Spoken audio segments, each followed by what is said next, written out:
Graça e paz, querido irmão, que bom ter você comigo novamente no Papo da Graça.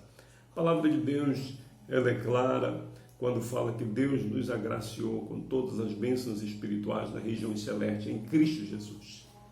E é nessa graça que eu e você devemos crescer. Crescer na graça é crescer no conhecimento do Senhor Jesus.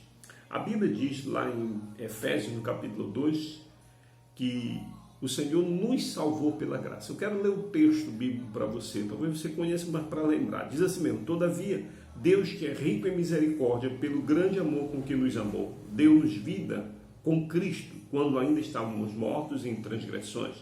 Pela graça vocês são salvos. Deus nos ressuscitou com Cristo e com Ele nos fez assentar nos lugares celestiais em Cristo Jesus. Amém? Olha, querido, o apóstolo Paulo, escrevendo à igreja de Éfeso, deixa claro que não havia absolutamente nada em mim e em você que desse motivo para Deus vir nos salvar.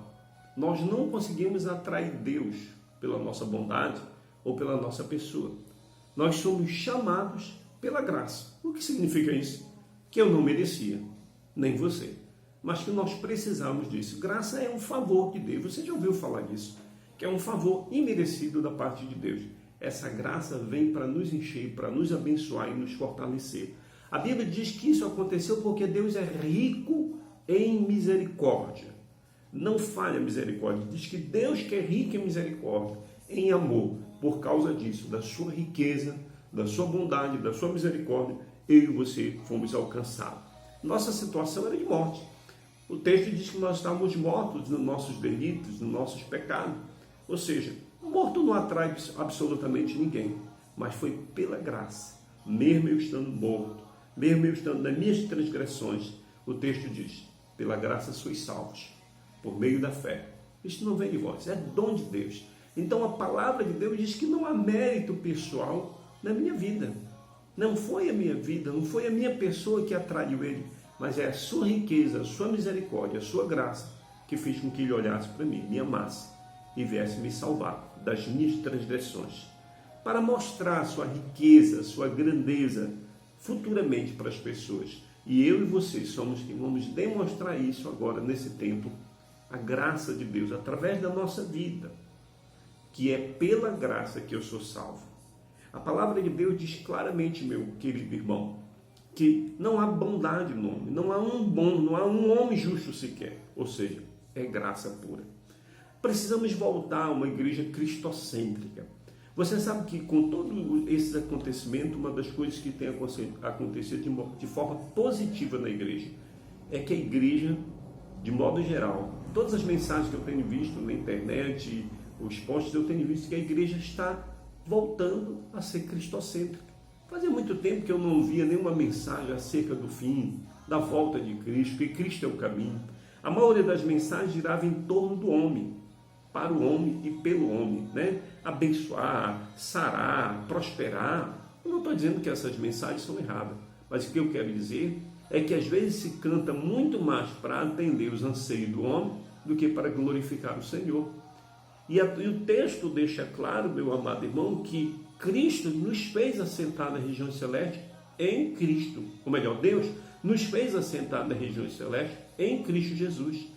Todas as coisas devem convergir para o Senhor, para Cristo. E a palavra de Deus, ela diz, quando João diz lá no capítulo 1, verso 16, que nós recebemos, que ele revelou a graça sobre graça, ou seja, nós fomos abençoados na plenitude dos tempos, ele revela a graça sobre graça. Então eu e você somos agraciados.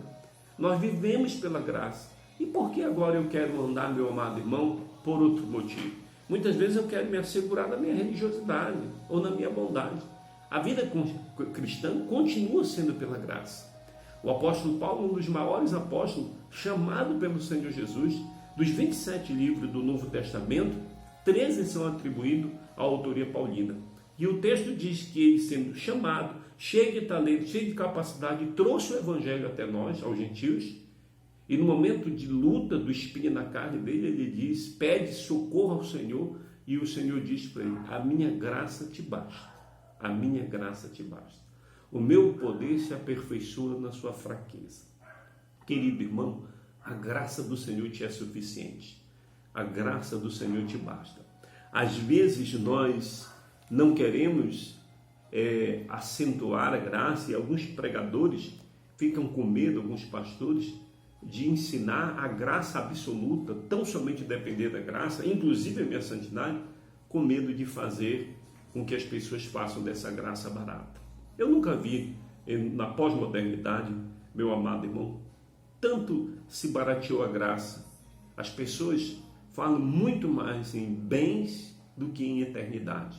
Estão muito mais preocupadas na campanha de ter e obter do que crescer no conhecimento da graça do Senhor Jesus. O apóstolo Paulo, falando aos romanos, ele diz assim mesmo: o que diremos então? Continuaremos pecando para que a graça aumente? De maneira nenhuma. Nós, os que morremos para o pecado, como poderemos continuar vivendo nele? Ou vocês não sabem que todos nós que fomos batizados em Cristo Jesus fomos batizados em sua morte? Portanto, fomos sepultados com ele na morte por meio do batismo, a fim de que, assim como Cristo foi ressuscitado dos mortos mediante a glória do Pai, também nós vivamos uma vida nova. A graça não me possibilita viver na libertinagem nem no pecado, mas a graça me permite ter uma vida nova em Cristo Jesus, andar com Ele, viver com Ele. O texto deixa claro, quando o apóstolo Paulo diz, de maneira nenhuma. Aí vai repetir isso, quando ele fala sobre o escravo da justiça, lá no verso 15. Então, vamos pecar? Então, vamos pecar porque não estamos debaixo da lei, mas debaixo da graça? De maneira nenhuma. Não há um texto bíblico, meu amado irmão, que quem vive pela graça vive pecando. Andar na graça é experimentar o melhor de Deus. É eu entender que eu não posso viver sem ela, que a minha vida cristã eu só posso caminhar mediante esta graça, porque pela graça eu fui salvo, mediante a minha fé. Isso não vem da minha natureza, vem de Deus, vem da riqueza da graça de Deus, da bondade de Deus para comigo. A minha oração é que você inunde a sua vida da graça de Deus, busque essa graça e esteja experimentando, vá crescendo na graça do Senhor. Cada vez que você cresce nessa graça, meu amado irmão, você entra no processo da santificação. Ao invés de pecar, na verdade, você vai se santificar na graça de Deus. A graça vai fortalecer a tua vida espiritual. A graça vai fazer você se voltar para o Senhor e fazer o que o texto diz, quando o apóstolo Paulo fala lá em Efésios, que nós fomos transportados, ou seja, nós estamos na região celeste em Cristo. Tudo é em Cristo Jesus. É só a graça que me possibilita ter essa visão, essa esperança. Que Deus abençoe e que essa graça seja abundante na tua vida, em nome de Jesus.